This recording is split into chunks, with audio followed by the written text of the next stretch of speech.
Terima kasih Bapak Ibu yang dirahmati Allah. Allahumma ftah lana qulubana wa alhimna rushdana wahdina ila siratikal mustaqim. Bapak Ibu sekalian, saya buka dengan salam. Assalamualaikum warahmatullahi wabarakatuh.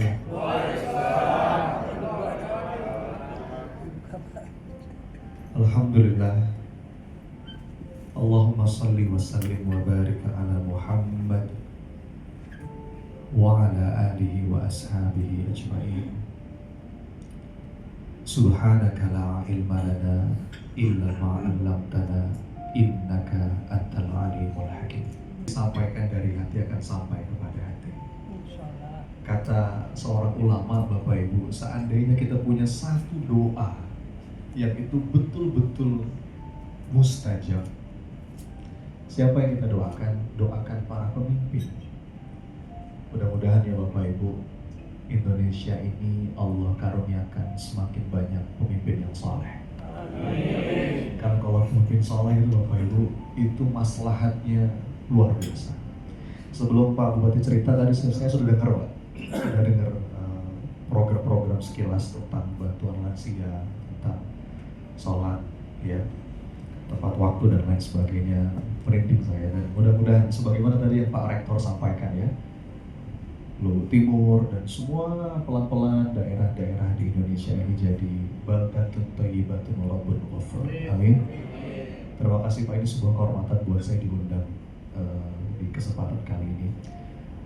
Pak Sekda juga saya hormati, Pak Rektor yang tadi memberikan sambutan, ada Ketua LPPM Pak Prof, ya, Kepala PPKP Pak Dokter, dan Bapak Ibu semua kepala OPD beserta sekretaris. Waktu saya nggak lama Bapak Ibu, hanya beberapa menit menjelang azan maghrib ini. Jadi paling tidak di sesi ini saya meletakkan dulu fondasinya, boleh ya? Kita letakkan dulu fondasinya, nanti insya Allah pada maghrib, mungkin pada isya ya, kita lanjutkan materinya. Jadi saya coba straight to the point ya. Saya coba straight to the point. Ayah bunda yang dirahmati Allah, Bapak Ibu, kalau boleh kita bagi dua. Manusia itu dibagi dua kelompok. Ada orang-orang yang masuk dalam kelompok high performer. High performer itu dia bisa tampil menjadi manusia yang betul-betul bermanfaat. Kita itu diciptakan oleh Allah, Bapak Ibu, untuk perform. Inni ja'ilun fil ardi khalifah. Kita menyandang predikat khalifah, pengelola buminya Allah, untuk memberikan manfaat, menjadi rahmat bagi semesta alam bahkan kalau bisa. Ada orang-orang yang masuk dalam kelompok high performer, ada orang-orang yang masuk dalam kelompok non performer. Saya rasa semua program yang coba dihadirkan oleh Pak Bupati bekerja sama dengan Unhas, dan saya dapat cerita tadi, ini perjalanan panjang ya, BIMTEK, Diklat, macam-macam. Tujuannya apa sih? Supaya Bapak Ibu ini para pimpinan kepala perangkat daerah itu perform. Ya, perform. Apa ciri-ciri orang yang non performer? Orang-orang yang non performer itu produktivitasnya rendah. Tadi itu diingetin sama Pak Bupati, ayo ya, kerja yang serius, yang sungguh-sungguh melayani masyarakat. Jangan sampai kita rendah produktivitasnya. Apalagi ciri orang yang non performer, selfish. Apa itu selfish Bapak Ibu? Selfish itu egois, mikirin diri sendiri aja. What's in it for me? Apa untungnya buat saya nih? Kalau ada untungnya buat saya, baru saya bergerak. Kalau nggak ada untungnya buat saya, nggak mau saya bergerak.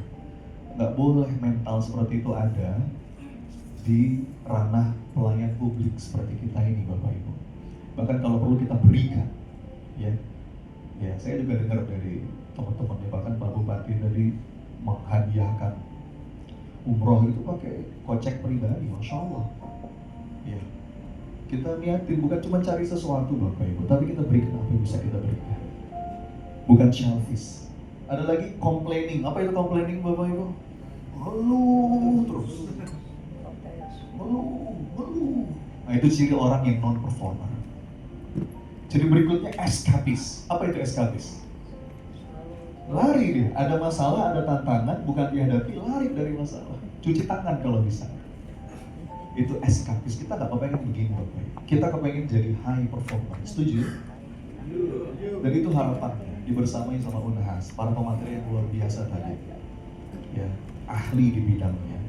Tujuannya apa sih? Supaya kita semua nih ayah bunda jadi high performer yang tinggi produktivitasnya. Bagaimana keberadaan kita itu bisa creating positive impact. Dimanapun kita berada, kita bisa ngasih dampak positif. Kemudian kita bisa empowering others, memberdayakan orang. Tadi saya suka banget tadi kata Pak Bupati, ini kepala-kepala perangkat daerah turun, yang di kantor biarlah delegasikan ke sekretaris, tapi kepalanya turun. Wah, itu indah banget, itu indah banget Bapak. Supaya kita bisa jadi solving business or social issue, jadi solusi. Kalau kata guru saya seorang ulama, manusia itu dibagi dua, ada yang bagian dari masalah, ada yang menjadi bagian dari solusi. Mudah-mudahan kita termasuk bagian dari solusi. Amin. Nah, sekarang kita mulai dari mana Bapak Ibu? Nah ini, saya coba nangkep, kenapa kok saya ini diletakkan di sesi awal dari rangkaian kita beberapa hari ini. Karena begini Bapak Ibu, ada sebuah teori, ini namanya teori pola perubahan. Ya, ini pola perubahan Bapak Ibu. Jadi, kalau kita mau berubah, tadi ya, kita mau berubah menjadi high performer. Kita kepengen jadi pribadi yang bermanfaat, lebih baik, lebih baik. Tugas kita cuma satu Bapak Ibu, hari ini lebih baik dari kemarin. Ya, kalau sama dari kemarin, rugi kita, apalagi kalau lebih buruk kita celaka. Nah, untuk bisa berubah jadi lebih baik, itu ada stratanya. Makin ke atas itu makin kuat mengubah seseorang Bapak Ibu. Strata paling bawah, kalau kita mau berubah, ubah lingkungannya. Yang paling bawah apa? Environment. Apa itu? Lingkungan. Bisa nggak? Bisa. Tapi itu lemah. Kalau cuma yang diubah lingkungan. Contoh, Bapak Ibu, saya gampang loh untuk membuat Anda buang sampah tidak sembarangan, nggak meludah sembarangan, bersih, rapi, gampang. Caranya gimana? Saya kirim Bapak Ibu ke Singapura. Disiplin nggak kira-kira? Saya yakin otomatis disiplin. Betul Pak? Otomatis disiplin. Nggak akan Bapak Ibu meludah sembarangan, nggak akan Bapak Ibu mungkin merokok sembarangan, nggak akan buang sampah sembarangan. Kirim ke Singapura. Tapi 1-2 hari di Singapura, begitu balik lagi ke Luhut Timur, gimana kira-kira? Balik lagi. Nah itu environment, betul environment bisa berdampak mengubah kita, tapi nggak cukup kuat. Environment ini baru kuat kalau memang dalam jangka waktu yang panjang. Jadi lingkungan itu ngebentuk kita. Nah, kan konsep pesantren seperti itu. Kalau cuma 1-2 hari Bapak Ibu, itu nggak cukup. Kalau cuma kita ubah lingkungannya. Kemudian lebih tinggi lagi yang diubah behavior, yang diubah skill. Makanya pelatihan-pelatihan, ya saya dengar juga tadi dari teman-teman Unhas, ada pelatihan pelayanan publik macam-macam sesuai dengan bidangnya. Itu ngasih skill. Gimana kita punya ilmu, gimana kita punya skill, punya keterampilan. Karena kalau kita nggak punya ilmunya, apa yang bisa kita lakukan? Tapi strata yang paling kuat Bapak Ibu, kalau betul-betul kita pengen berubah, ini yang kita ubah. Apa yang kita ubah? Beliefnya kita ubah. Ya, keyakinannya. Mau sebagus apapun yang di bawah Bapak Ibu, kalau masalahnya di beliefnya ini, nggak bisa. Apalagi value-nya, nilai-nilai diri yang kita tanamkan. Apalagi identity-nya, dan yang paling puncak itu Bapak Ibu, spirituality. Jadi kalau kita pengen nembak, memang saya setuju sekali dengan apa yang tadi Pak Bupati sampaikan. Kenapa? Ya kalau ngomongin akhirat, ngomongin kita tuh apa sih yang mau dicapai dalam hidup Bapak Ibu, ini tuh kita ujungnya mau kemana sih? Kita tuh melayani publik, melayani masyarakat, Bapak Ibu kerja, ya siang, malam, berkeringat, kadang-kadang nggak dihargai, kadang-kadang nggak diapresiasi. Apa yang kita cari? Nah itu untuk urusan spirituality itu. Jadi ini mungkin sebagai pengantar rangkaian materi kita 2-3 hari ini Bapak Ibu. Saya bermain di ranah ini. Inilah yang saya sebut dengan inner game. Inner game itu di dalam ada inner game, ada outer game. Kita nggak bisa menang di luar sebelum kita menang di dalam. The only way out is in. Jadi kalau kita mau cari jalan keluar, itu selalu dimulai dari dalam. Dan peperangan terbesar itu Bapak Ibu adanya di dalam. Kata seorang pakar, the greatest war of all are found out in the silent chamber of the heart. Peperangan itu bukan di luar, tapi di mana? Di dalam. Nah, ini penting Bapak Ibu, betul ini penting. Dan ini sebagai pondasi awal. Kita lihat ya, bagaimana kita menata pikiran, menata perasaan. Kalau dalam istilah positive psychology itu disebut dengan positivity. Kalau ruang batin kita positif Bapak Ibu, ya, terhubung dengan Allah, banyak pikir, nanti berdampak pada tindakan yang positif, kebiasaan yang jadi positif, dan ujungnya mempengaruhi nasib hidup kita pun jadi positif. Jadi ini yang coba saya bahas, ya, sebagai fondasi awal. Dan, nah ini sebagai penutup ya, sebelum kita break. Alhamdulillah sudah azan maghrib. Bagaimana Bapak Ibu kita sebagai pelayan publik, sebagai apalagi ini kepala perangkat daerah, kita punya dada yang lapang. Ya, ini penting sekali. Tadi saya ngobrol sama Dr. Irfan ya, dari direktur rumah sakit. Wah, kita merasa perlu Ustaz, ini tenaga kesehatan. Saya katakan betul Pak Dokter, tenaga kesehatan, jajaran aparat pemerintahan itu justru yang paling butuh untuk punya dada yang lapang. Batinnya itu mesti lega, apalagi berinteraksi dengan masyarakat, ya, melayani, ngedengerin. Nggak bisa Bapak Ibu jadi pemimpin daerah kalau dadanya nggak lapang. Maka lalu bagaimana caranya nih, Coach? Bagaimana caranya Ustaz supaya kita punya dada lapang? Insya Allah kita akan bahas setelah break. Boleh? Siap kira-kira kita bahas ini materinya Bapak Ibu? Siap ya? Dan salah satu ciri dada yang lapang itu adalah mereka yang sudah selesai dengan dirinya sendiri. Nggak bisa Bapak Ibu, kita mesti berjuang untuk bisa selesai dengan diri sendiri. Nggak ada lagi tamak, nggak ada lagi serakah, beres dengan diri sendiri. Dengan itu kita lapang dadanya untuk melayani masyarakat. Dan menariknya, ketika dada kita lapang, urusan kita akan mudah. Sebagaimana doa yang kita semua hafal, doanya Nabi Musa Bapak Ibu. Yang mana doanya? Rabbi shrahli sadri. Terusin. Wahlul 'uqdatam. Coba Bapak Ibu perhatikan urutannya ya. Ini penting loh urutannya. Lihat, ini doa dibaca sama Nabi Musa.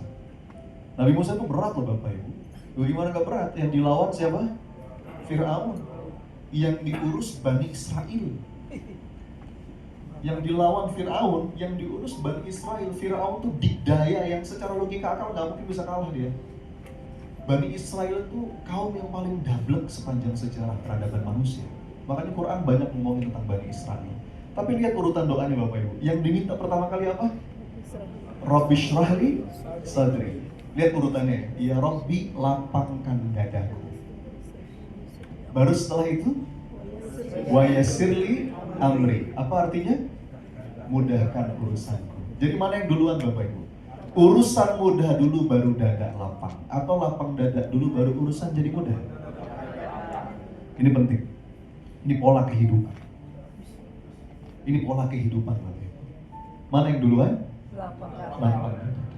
Saya kemarin baru pulang dari Australia Bapak Ibu. Hampir sebulan saya di Australia untuk mengikuti World Congress on Positive Psychology. Semua pakar sepakat. Saya mau nanya, sekarang mana yang duluan? Sukses dulu baru bahagia, atau bahagia dulu baru sukses? Ini bukan kata saya, Pak. Ini dibuktikan oleh para peneliti di bidang positive psychology. Mereka bilang happiness first, bahagia dulu. Jadi Bapak Ibu di pelayan publik mestinya orang yang paling lapang. Begitu dada kita lapang, urusan kita mudah, dan ujungnya apa? Wahlul 'uqdatam min lisan. Bapak Ibu setuju nggak? Komunikasi penting, betul ya? Apalagi sebagai pejabat publik, ada banyak sekali masalah jadi ruwet gara-gara komunikasi, betul ya? Maka ini urutan doa yang sangat indah menurut saya. Rabbi shrahli sadri. Ya Rabb, lapangkan dadaku. Kemudian wa yassirli amri, mudahkan urusanku. Lalu, wah lu sudah tertulis. Bagian saya nih Bapak Ibu, 8 deh. Nanti kita belajar ilmunya dari para profesor. Kalau kita udah tahu ilmunya, mudah-mudahan mudah urusan kita. Amin. Dan ketika kita menyampaikan kepada masyarakat, dimudahkan juga lisan kita pada saat implementasi. Amin? Amin. Jadi boleh kita bahas ini kira-kira? Insya Allah ya, kita akan kupas setelah kita break. Terima kasih Bapak Ibu, selamat sholat dan istirahat. Assalamualaikum warahmatullahi wabarakatuh.